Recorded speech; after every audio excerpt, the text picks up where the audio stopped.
Before the bicycle in England, your spouse lived 1 mile away. When the bicycle was made, the average spouse was 20 miles away. And with the creation of the plane, you are now competing against men everywhere.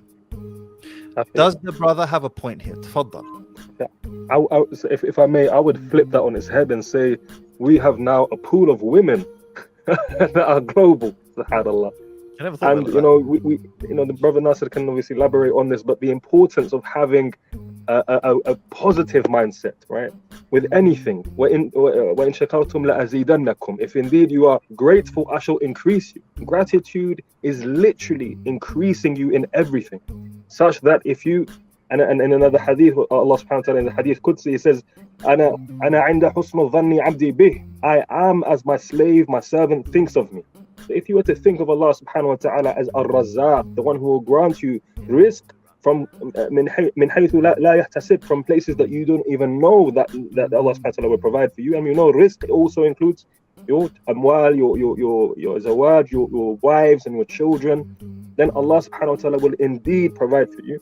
So ikhwani, as every challenge provides an opportunity, and the most challenged people, I work in the field of startups and creating new companies. They're the most challenged individuals are the ones that create the most success for themselves when it comes to innovation. And there are certain countries, I don't want to say their names, but they have the most restrictions and boundaries and things that impede themselves apparently, and they're the ones that have the most startups per capita and per 100 people. And every problem presents itself an opportunity at the same time, man. Chin up, my young king. Tfaddal, Nazir. What's your take on that comment?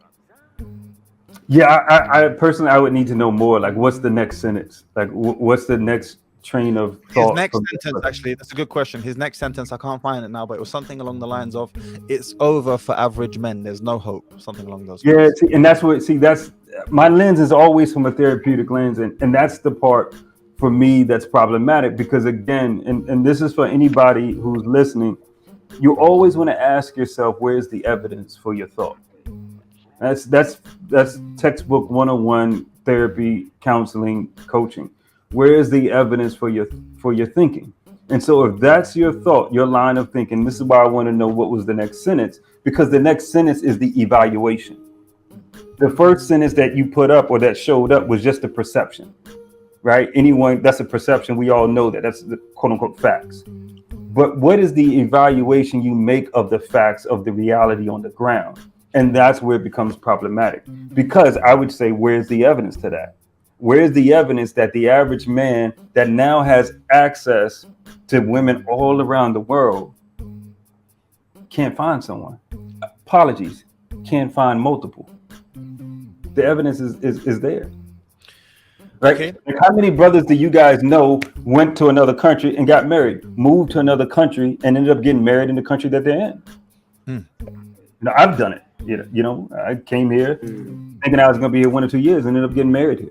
Right. And so it's all about the evaluation you make about any adversity that happens. And this, again, is why I stress learning a modality, because Allah tells us He's going to test us in our wealth, in our livelihood, in our families, and our aspirations. He tells us that, but He doesn't tell us when. You just know from the time you're born to the time you die, you're going to have these adversities, these tests. What's the evaluation you're going to make once the test happens? That's what you have control over. You don't have control over the test.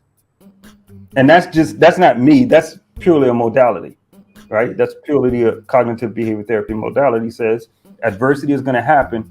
The evaluation that you make is what you have control over.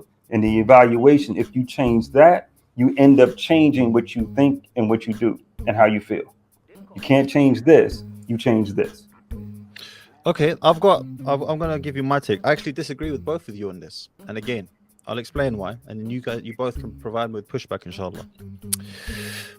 Going back to the original point I made with that book, Predictably Irrational, the more options one is presented with, the less likely, not more, the less likely they are to pull the trigger on any single one. If any of you guys have done sales before, you will know when you're going to close the sale, you present the customer with 3, maximum 4 options, maximum. You don't give them every single option because you will overwhelm them with choice.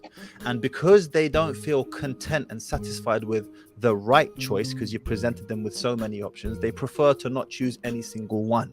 They're like, you know what? I need to go away and think about this because I don't want to pick the wrong one. Whereas if you just present them with a couple or maybe 3, they're more likely to actually pull the trigger. Equally, now that the borders have opened up, and it's not just the airplane, it's more the internet than the airplane, but yes, the airplane facilitates. And women and men, but women in particular, have access to men on a global scale, and they have all of these options. You know, it's well known women get more DMs from men than men do from women, unsolicited DMs, shall we say.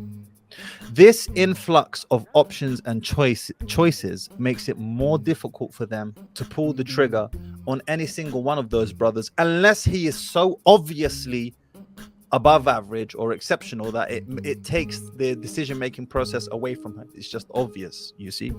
So she has, it's called the paradox of choice. She's presented with all of these options, doesn't know which one is the best one for her. So you know what, I'll stay single. And the stats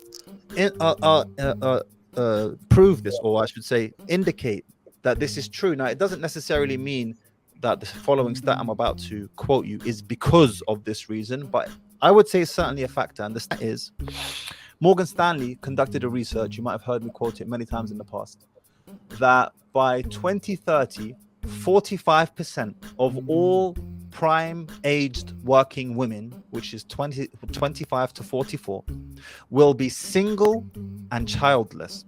That's basically nearly half of all women in their prime years will be single and childless. Is it just because they have loads of choice? No, I think it's many reasons. They're pursuing their careers, they have an education, they're not unwilling to settle, so they deem most men as socioeconomically unviable. There's many reasons that go into it, but certainly one of those reasons is because they have so many options to choose from and they don't know which one to choose. If you've ever been to a sweet shop and there's like thousands of sweets and you've got £5, I'd rather walk out than have to choose. That's a fitna, especially for me, you know, because I'm going to be thinking about the other thing that I could have got. So if you like that clip and you want to watch another one, click right here. And if you want to watch the entire podcast, click right here. نار نار سنفجرها برصاصنا نمحوها لعب